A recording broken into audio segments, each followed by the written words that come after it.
오늘은 학개서의 말씀을 통하여 하나님의 음성을 듣습니다. 학개서는 포로기 이후에 선지자 세 사람 중에 첫 번째 사람이죠. 학개, 스가랴, 말라기 이 세 예언서가 소예언서 가운데서도 포로 이후에 사역한 선지자입니다. 포로 예언자들을 구분하면 포로 심판 이전에 다가올 심판을 예언했던 선지자들, 또 혹은 포로기 기간 동안에 하나님의 뜻을 예언했던 선지자들이 있고요.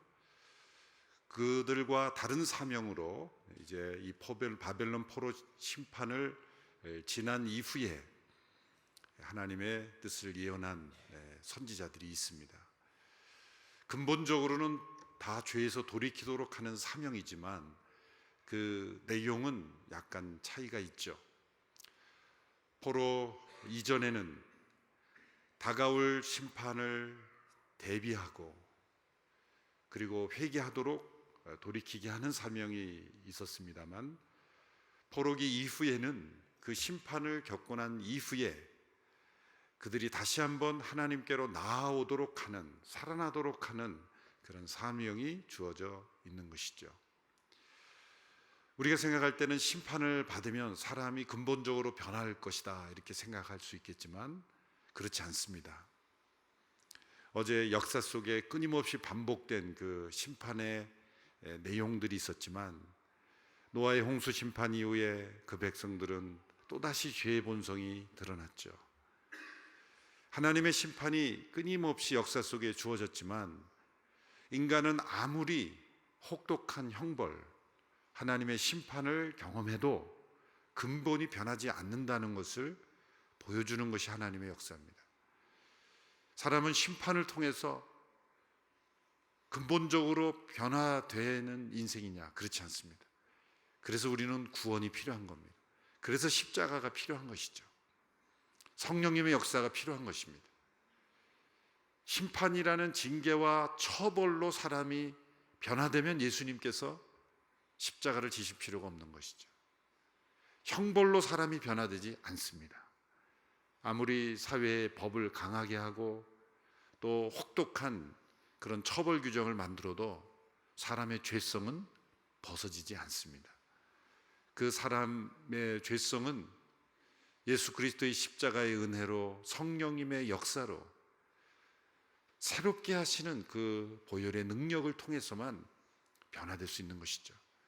그래서 이 심판을 경험한, 이 포로 생활을 경험한 이스라엘 백성들을 새롭게 하시는 사역을 이 학개, 스가랴, 말라기 사역자들을 통해서 사역하십니다.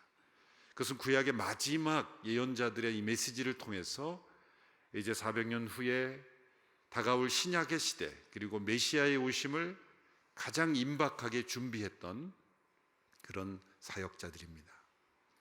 학개서는 여러분들이 아마 생애 처음으로 설교 들어본 분들이 꽤 많을 겁니다. 저 또한 생애 처음 설교하는 겁니다. 말씀을 읽고 공부는 했지만 설교로서는 처음 해보는 책입니다. 그러나 학개서의 짧은 2장의 메시지는 그 무게감과 그 중요함은 매우 중요하죠. 학개서는 특이하게도 다른 예언서들과 달리 그 예언의 연대 날짜까지 정확하게 기록이 되어 있습니다. 그래서 역사적 배경을 연결하기가 아주 수월합니다. 다른 예언서들은 그 예언이 주어진 시점을 정확하게 파악하기가 어려워서 때로는 해석하기가 어려울 수도 있는데요, 이 학개서를 보면 첫 예언이 주어진 시점이 언제냐? 다리오 왕 2년 6월 1일이다 이렇게 딱 나와 있습니다. 1장 1절에. 또 마지막 예언은 2장에 보면은 9월 24일이다. 9번째 달 24일이다. 그러니까 계산을 해보면 이 사역 연대가 나옵니다. 사역의 그 개월이 3개월 23일 정도 되죠. 그러니까 6월 여섯 번째 달 1일에 시작해서 9번째 달 24일에 끝났으니까 4개월이 채 되지 않는 그런 사역이었습니다. 그러나 그 사역의 임팩트는 아주 대단했죠. 하나님의 영이 역사하시면 얼마나 오래 사역했느냐가 중요한 것이 아니라 얼마나 영향력 있게 사역했는가가 더 중요하다는 것을 알 수 있죠. 사도 바울의 사역에 있어서도 어느 지역에서는 몇 년 동안 오래 체류했지만 데살로니가라든지 몇 개 지역은 몇 개월밖에 체류하지 못했습니다. 그러나 그 가운데서도 하나님의 역사가 나타났다는 것이죠. 짧은 만남에도 성령의 역사가 나타나면 큰 변화가 일어납니다. 학개 선지자에게 주어진 사명은 이스라엘 백성들이 포로에서 귀환되어서 시작했던 그 성전 재건이 방치된 상태에 있는 그것을 다시 재건하는 소명으로 부르심을 받은 선지자입니다. 이 성전 재건의 역사는 고레스 왕으로부터 시작이 되었죠. 예레미야를 통해서 하나님께서 예언해 주신 대로 70년이 지나면 다시 돌아오게 하시리라. 다니엘이 그 약속을 붙잡고 기도했고 그 약속대로 하나님께서는 이스라엘 백성들을 다시 귀환하도록 하셨습니다. 그 포로 귀환의 역사를 잘 기록한 역사책이 에스라서입니다. 그래서 에스라, 느헤미야 이런 책들이 바로 포로 이후의 재건의 역사를 역사적 배경으로 잘 설명해 줍니다. 그래서 이 학개, 스가랴와 짝을 이루는 책이 에스라입니다. 그래서 에스라를 먼저 읽고 학개서, 스가랴서를 읽으면 서로 잘 이해가 되는 것이죠. 고레스 왕이 칙령을 내려서 너희는 그 예루살렘으로 돌아가서 하나님의 전을 재건하라. 하나님께서 이방 왕을 고레스라는 이방 왕까지 사용하셨다는 것, 얼마나 위대한 하나님의 역사입니까? 하나님을 잘 알지도 못했던 이방 왕을 부르셔서 하나님의 성전을 재건하는 일에 사용하신 거죠. 그래서 재료도 도와주고 그 백성들 돌아가기 원하는 사람들은 다 돌아가라. 그래서 46,000 몇백 명이 돌아왔죠. 에스라 1장에 나옵니다. 그 명단까지 다 나옵니다.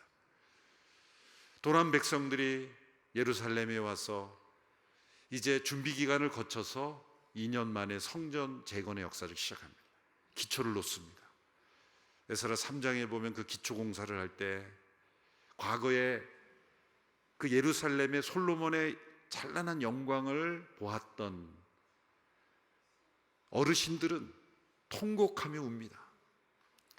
감격스러워서 울기도 하지만 그 솔로몬의 성전이 무너져 있는 자신들의 쓰라린 과거를 보면서 통곡하죠. 또 한편으로 젊은 세대들은 축제적인 분위기에서 기뻐하며 즐거워하며 그 성전 기초를 놓습니다. 한쪽에서는 통곡하고 한쪽에서는 기뻐하고 이러한 감정이 교차되는 정말 감동적인 성전 기초 작업을 놓습니다. 그런데 곧바로 방해가 들어옵니다. 이스라엘이 재건되고 예루살렘 성전이 재건되면 그들의 그 핵심적인 그 국가의 핵심적인 부분이 재건되는 거기 때문에 사마리아인들과 주변 민족들이 환영할 리가 없습니다. 그래서 그들은 방해하기 시작합니다. 겁을 주기 시작하고 위협하기 시작합니다. 다리오 왕 내내 방해합니다. 아닥사스다 왕 때는 재건하지 못하는 칙령까지 받아냅니다. 주변 국가들의 그 방해에 이스라엘 백성들이 포기하게 됩니다. 기초만 놓은 채 성전 재건의 역사가 중단된 거죠. 그로부터 14년 혹은 16년, 학자마다 다릅니다만 한 16년까지의 기간이 흐르게 된 겁니다. 그래서 이제 다리오 왕 때에까지, 페르시아의 다리오 왕 때까지 이르게 된 겁니다. 하나님께서는 그 방치된 성전 재건의 역사를 그냥 두지 않으시고 학개와 스가랴 선지자 두 선지자를 일으키셔서 그 사역을 다시금 시작하게 하십니다. 그래서 에스라 4장 24절에서 5장 2절에 보면 그 배경이 나오죠. 우리 같이 한번 읽어볼까요? 시작. 그리하여 예루살렘에 있는 하나님의 집 짓는 일은 중단됐고 페르시아 왕 다리오 2년까지 중단된 채로 있었습니다. 예언자 학개와 이또의 자손인 예언자 스가랴가 유다와 예루살렘에 사는 유다 사람들에게 이스라엘 하나님의 이름으로 예언했습니다. 그러자 스알디엘의 아들 수룹바벨과 요사닥의 아들 예수아가 일어나 예루살렘 하나님의 집을 다시 세우기 시작했습니다.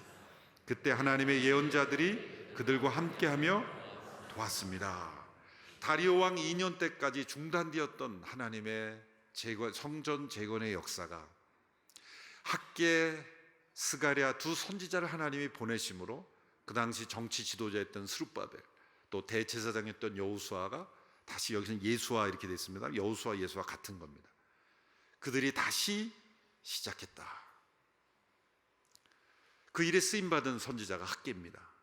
그리고 학개 혼자 한 것이 아니라 스가랴가 같은 인물을 가지고 같은 시대에 사역했습니다. 스가랴는 훨씬 더 오래 사역했죠. 그 스타일도 다릅니다. 학개는 단도직입적이고 아주 정확하게 핵심적인 내용을 때로는 책망하고 강하게 도전하는 메시지고, 스가랴는 환상을 통해서 격려하고 미래의 아름다운 모습을 환상으로 보여주면서 그 백성을 일으키는, 어떻게 보면 한 선지자는 아버지의 역할, 한 선지자는 어머니의 역할, 이런 아주 아름다운 콤비를 통해서 메시지도 학개 선지자가 메시지를 전하면 또 직후에 스가랴가 전하고 또 학개가 전하고 이렇게 교차적으로 메시지를 전함으로써 그 백성들의 마음을 일으키는 거죠. 이 두 선지자가 사역을 시작한 지 23일 만에, 그러니까 학개 선지자가 메시지의 사역을 전한 직후에 23일 만에 재건의 역사가 시작이 됩니다. 23일 만에 시작될 수 있었던 이 일이 16년 동안이나 방치되었다는 것. 왜 이런 일이 일어났을까? 외형적으로 보면 그것이 멈추어진 이유는 반대 때문이죠. 다른 민족들의 방해 때문입니다. 그런 장애물 때문에 멈춰선 겁니다. 그러나 과연 그것 때문이었을까라는 거죠. 주변 민족들의 반대 때문에 멈추어질 일이라면 그건 하나님의 일이 아니죠. 진짜 소명이냐 아니냐를 평가할 수 있는 것은 환경의 어려움을 극복하느냐 안 하느냐입니다. 환경이 너무 어려워서 할 수 없는 것, 그 부르심이 아니죠. 그 일이 너무 힘들게 보여서 나는 포기해야 되겠다, 그것은 소명이 아닙니다. 진짜 소명은 어떠한 일이 있어도 포기할 수 없는 거예요. 우리 유성근 선교사님 영상에서 봤지만 폐암 4기, 늑막까지 다 전이가 됐는데도 다시 가는 게 소명이죠. 심지어는 나의 건강의 어려움도 포기할 수 없는 것이 소명입니다. 어떠한 반대 그리고 장애물이 있다 할지라도 내려놓을 수 없는 것, 그것이 하나님의 부르심입니다. 그래서 환경이 너무 어려서 나는 못할 것 같아, 그런 것은 그 사람의 부르심이 아닐 수도 있어요. 자기가 하고 싶은 것은 어려움이 있으면 금방 내려놓습니다. 소명이냐 아니냐는 바로 거기에서 판가름 나는 거예요. 어떠한 어려움이 있어도 그 일을 하게 되는 것이 소명이에요. 또 한 가지는 내가 할 수 없는 것임에도 불구하고 하나님의 소명이면 할 수 있게 되는 거예요. 왜? 하나님께서 능력을 주시기 때문에. 이스라엘 백성들이 생각할 때 이 일은 우리가 할 수 있을까? 포로에서 귀한 데이지만 우리가 다시금 재건할 수 있을까? 하나님은 고레스 왕을 일으키시잖아요. 이스라엘 백성들이 설득해서 고레스 왕이 도와준 게 아닙니다. 하나님께서 감동하셔서 변화시키신 것이죠. 이렇게 하나님의 비전이라면 하나님께서 모든 필요한 자원, 능력까지 다 공급하시는 것이다. 하나님의 소명이 이루어진다는 것을 알 수가 있습니다. 학개서 1장에 보면 학개가 백성들을 책망합니다. 너희들이 지나온 날을 봐라. 너희들이 그 귀환에서 예루살렘에 와서 감격스럽게 성전 재건의 기초를 놓았는데 너희들이 포기한 지난 10여 년의 삶을 되돌아보라. 너희들이 많이 심었지만 거두지 못했고, 너희들이 열심히 일했지만 너희들이 수고한 대로 얻지 못한 이유를 아느냐? 너희들의 하나님의 전 재건을 방치해 놓고 자기의 집 치장하는 데만 너희들이 몰두했기 때문이다. 성전을 재건하라. 단도직입적으로 말씀하시는 거예요. 하나님의 전이 이렇게 방치된 대로 내버려 두고 너희들이 각자 자기 집에 그렇게 몰두하는 것이 마땅하냐? 책망합니다. 우선순위가 잘못되어 있다. 너희들의 다시 포로에서 재건됐을 때 하나님께서 너희들에게 주신 제1차 사명은 성전을 재건하는 건데 방해가 들어오니까 사람들의 마음속에 합리화하기 시작하는 거예요. 어떻게 합리합니까? 이 방해물이 있기 때문에 때가 아닌가 보다. 때가 아닌가 보다. 반대가 있으니까 하나님의 뜻이 아닌가 보다. 그러면서 자신의 개인적인 욕심은 합리화하면서 하나님의 소명은 더디 행하면서 자신의 소욕은 속히 행하는 이러한 합리화에 빠져든 것이죠. 어떤 일이든지 새로 시작하는 것보다 하다가 중단한 일을 다시 시작하는 게 훨씬 어렵습니다. 학계 선지자는 식어진 마음을 다시 불러일으키는 일로 부르심을 받은 거예요. 식어진 소명, 우선순위가 바뀌어져서 하나님의 일에 가장 큰 우선순위를 부르심을 받은 사람들이 시간이 흘러갈수록 자신의 일이 가장 중요한 일이 되어버린 이 뒤바뀐 우선순위를 바꾸는 것, 이 일로 부르심을 받은 게 학계 선지자입니다. 오늘 공교롭게도 이 메시지가 양지, 우리 선교사님들이 가장 많이 있는 곳에서 주어졌다는 것은 우연이 아닙니다. 어쩌면 우리가 선교사역을 한다고 하면서도 우리의 심령이 식어질 수도 있어요. 하나님의 성전의 재건의 사업이 방치된 대로 있으면서 소명은 우선순위에서 뒷빠지고 다 자신의 소욕이 더 앞설 수 있지 않을까. 겉은 선교인데 속은 나의 욕심일 수도 있어요. 우선순위가 뒷바뀐 거죠. 성전의 재건의 사역이 방치된 그러한 상태에서 너희의 지나온 세월을 보라, 학계 선지자가 책망하는 거예요. 하나님의 소명을 우리의 삶 속에 가장 중요한 우선순위로 우리가 회복할 수 있게 되기를 바랍니다. 2장에 들어와서는 격려하시는 거예요. 1장에서는 책망하고 2장에서는 격려합니다. 우리가 읽은 2장 1절에서 9절의 말씀은 격려의 메시지예요. 왜 격려가 필요합니까? 그 백성들의 마음속에 이제 포로에서 귀환해서 성전의 재건을 하는데 기초만 놓아놓고 포기된 상태로 16년 동안 있는데 그것이 방치된 첫 번째 이유는 외부적인 요인이에요. 그런데 두 번째 더 중요한 이유는 내면적인 이유입니다. 그들의 마음속에 절망이 찾아왔어요. 우리가 할 수 있을까? 그들의 마음속에 열등감이 일어난 거예요.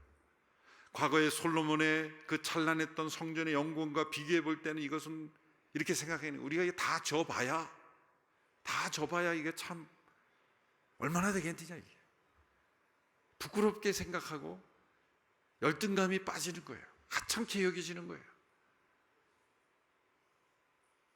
솔로몬 때 그 지었던 성전의 영광스러운 모습과 비교해보면 벌써 자재부터 다른 거예요. 자재부터 다른 거예요. 그때는 금은 보화로 그냥 자재가 벌써 다른 거예요.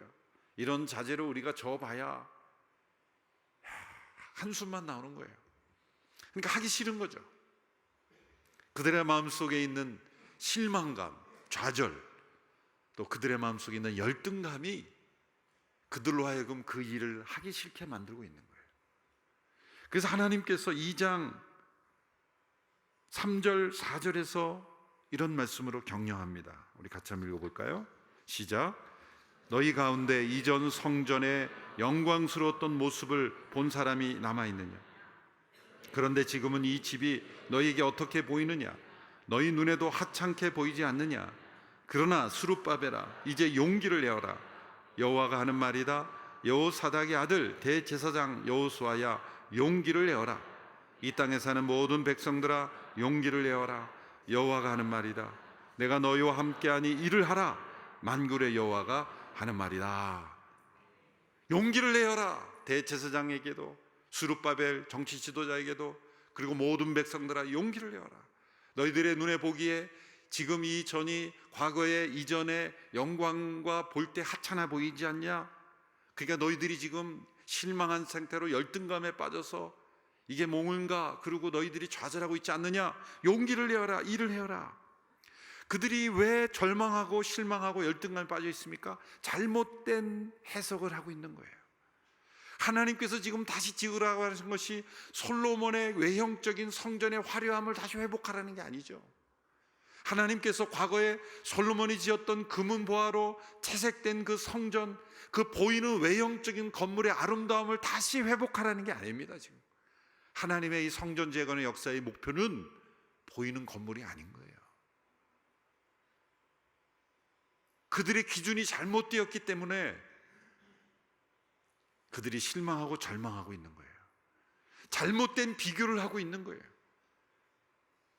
과거에 솔로몬이 지었던 성전의 그 보이는 건물에 하나님께서 머무시는 줄 자각한 거예요. 하나님께서는 그 백성을 징벌하실 때 성전도 파괴시켜 버리잖아요. 그 성전과 하나님을 동일시했다면 하나님이 그 성전은 보존하셨어야죠. 그런데 왜 보이는 건물을 하나님께서 파괴하도록 하십니까? 그게 하나님이 아니다. 나는 보이는 건물에만 임재하는 하나님이 아니다.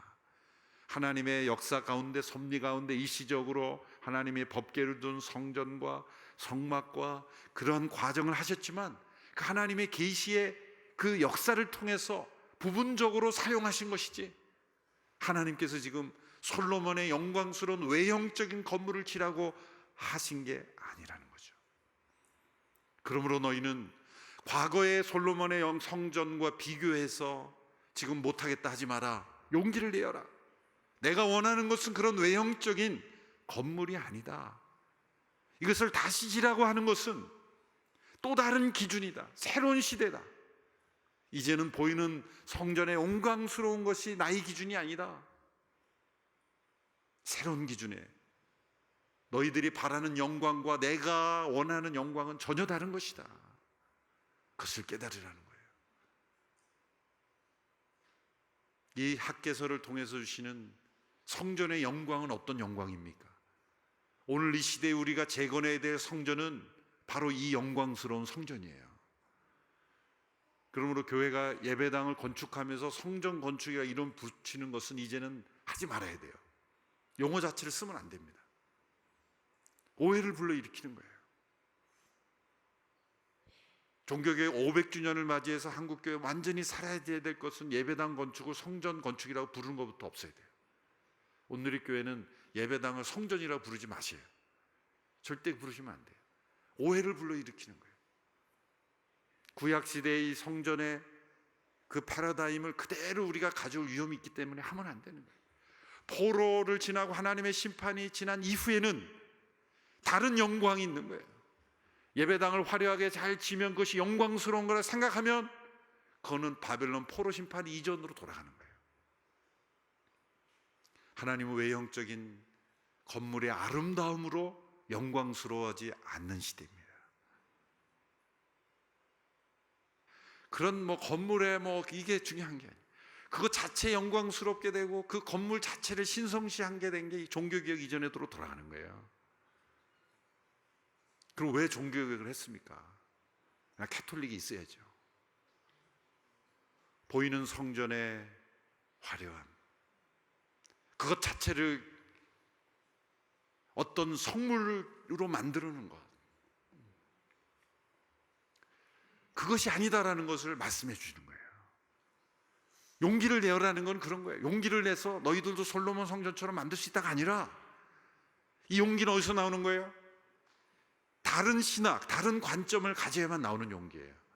그것을 이제 가르쳐 주시는 겁니다. 어떤 5절 이하에서 설명해 주는 거예요. 그 성전의 영광은 첫째로 하나님의 영이 거하시는 성전의 영광이에요. 5절의 말씀 같이 읽겠습니다. 시작. 너희가 이집트에서 나올 때 내가 너희와 맺은 언약에 따라 내 영이 너희 가운데 있으니 너희는 두려워하지 마라. 내 영이 너희 가운데 있는 성전이에요. 하나님의 영이 거하시는, 이 신약 시대로 먼저 이제 이미 넘어온 거예요. 내가 원하는 성전은 금은으로 만든 성전의 영광이 아니다. 하나님의 영이 거하는 성전의 영광이다. 그래서 9절에 말씀하잖아요. 금도 은도 다 내 것이다. 8절에 다 내 것인데 그게 뭐 중요하냐? 금과 은으로 한 성전의 영광이 아니라 하나님의 영으로 임재하는 성전의 영광이다. 고린도서 3장 16절에서 말씀하셨잖아요. 너희는 하나님의 영이 거하시는 성전인 줄 알지 못하느냐? 하나님의 영이 거하는 성전의 영광을 하나님은 재건하도록 하시는 거예요.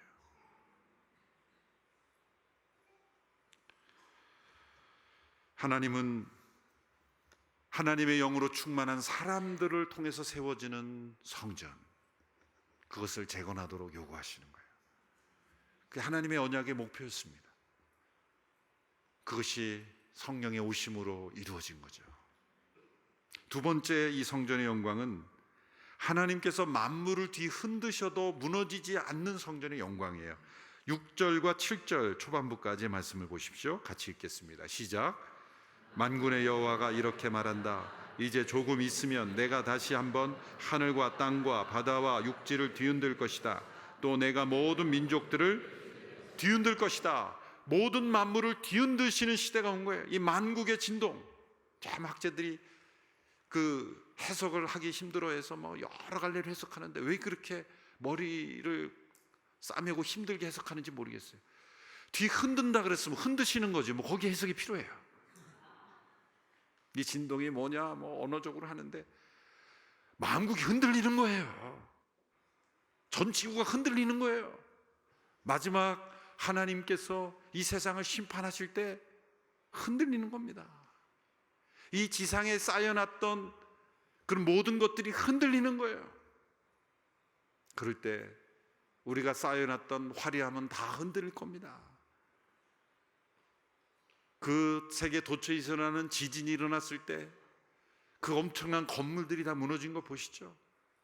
그거와 비교할 수 없을 정도로 뒤흔드는 이 지구가요, 지진 강도가 7.0만 돼도요 남아나는 건물이 없습니다.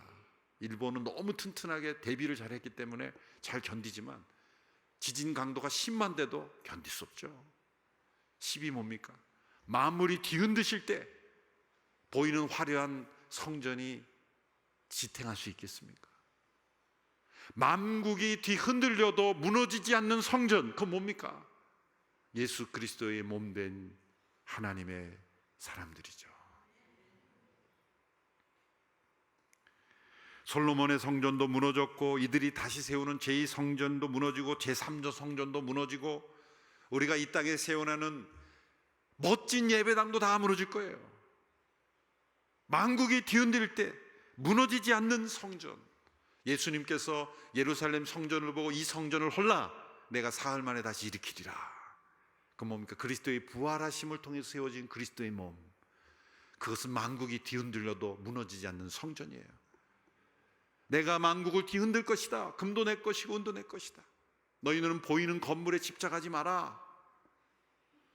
그러므로 너희가 좌절할 이유가 뭐 있냐? 너희들은 지금 세상적인 기준으로 지금 비교하니까 열등감에 빠져서 실망하고 좌절하지 않느냐? 재료가 어쨌든 주어진 대로 지어라. 그 짓는 과정을 통하여 나의 역사를 체험하고 나의 영을 체험하는 것이 중요한 것이다. 세 번째, 이 성전의 영광은 모든 민족들의 보화가 가득한 성전의 영광이다. 7절의 말씀 같이 읽습니다. 시작. 2장 7절. 또 내가 모든 민족들을 뒤흔들 것이다. 그러면 모든 민족들의 보화가 들어올 것이다. 내가 이 집을 영광으로 가득 채우겠다. 만군의 여호와가 말하겠다. 모든 민족들의 보화가 들어올 것이다. 이 보화가 또 뭔지 학자들은 이거 갖고 논문을 수십 편을 써요. 모든 민족들의 보화가 뭐예요? 흐름을 보면 뭐겠습니까? 이것은 예수 그리스도, 만국의 보물 되신 예수 그리스도께서 오심으로 그를 통해 변화된 이방인들의 회심이 아니겠어요? 모든 민족들이 성전으로 들어오는 거예요.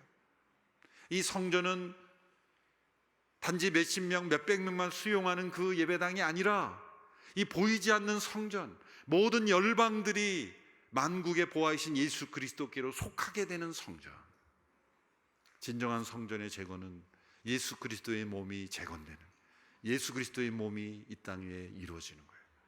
그 하나님의 나라의 역사가 이루어지는 것을 학개 선지자가 예언하고 있습니다.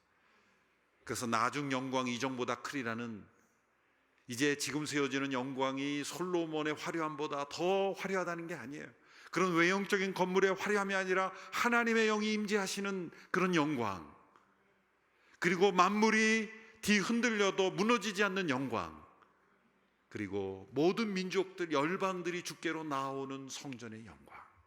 이 성전은 보이지 않는 예수 그리스도의 몸의 성전이죠. 선교사역은 예수 그리스도의 이 몸의 성전을 이루어가는 영광입니다. 이것이 솔로몬의 화려했던 성전보다, 저 로마의 성 베드로 성당보다, 지상의 가장 아름다운 건물의 화려한 영광과 비교할 수 없는 아름다운 영광스러운 일입니다. 선교지에서 초라해 보이는 그런 예배초에서 모여도 그 성전은 영광스러운 거예요. 솔로몬의 화려한 건물보다 비교할 수 없는 영광이 그 선교지에 있는 겁니다. 선교사님들이 두세 명 모여 함께 예배해도 그것은 영광스러운 성전의 영광인 겁니다. 왜냐하면 하나님의 영이 임재하시고 뒤흔들려도, 만물이 뒤흔들려도 무너지지 않는 영광인 거예요.